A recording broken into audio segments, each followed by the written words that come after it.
ప్రభువు పేరట మీ అందరికీ శుభాభివందనములు. ఈరోజు మన అనుదిన వాక్య ధ్యానమైన ఎడారిలో సెలయేర్లలోని వాక్యము. మిమ్మును దాసులని పిలువక స్నేహితులని పిలుచుచున్నాను.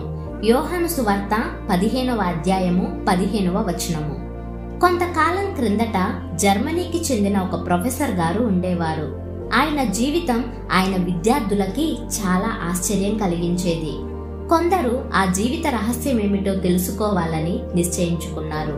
అందుకని వాళ్లల్లో ఒకడు, ప్రొఫెసర్ గారు సాధారణంగా తన సాయం సమయాలు గడిపే గదిలో ఒక చోట కనిపించకుండా దాక్కున్నాడు. ప్రొఫెసర్ గారు కాస్తంత ఆలస్యంగా ఇల్లు చేరుకున్నాడు. చాలా అలసిపోయినట్టున్నాడు. కానీ ఒక చోట కూర్చొని 1 గంట సేపు బైబిల్ చదువుకుంటూ గడిపాడు. తరువాత తన తలను వంచి కొంతసేపు రహస్య ప్రార్థన చేసుకున్నాడు. బైబిల్ని మూసేసి ఎవరితోనో మాట్లాడుతున్నట్లు ఇలా అన్నాడు: ప్రభువైన యేసు, ఇప్పుడు మళ్ళీ మన ఇద్దరి మధ్య అంతా చక్కబడిపోయింది కదా, ఇంకేం గొడవలు లేవు కదా. యేసు హృదయాన్నెరగడం జీవితంలో సాధించదగ్గ అత్యుత్కృష్టమైన విజయం.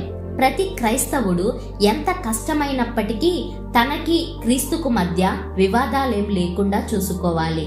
క్రీస్తు అనే నిజం రహస్య ప్రార్థనల వల్ల, ధ్యానంతో, అనుభవైక వేద్యంగా, బైబిల్ని వ్యక్తిగతంగా చదవడం వల్ల మాత్రమే తెలుస్తుంది.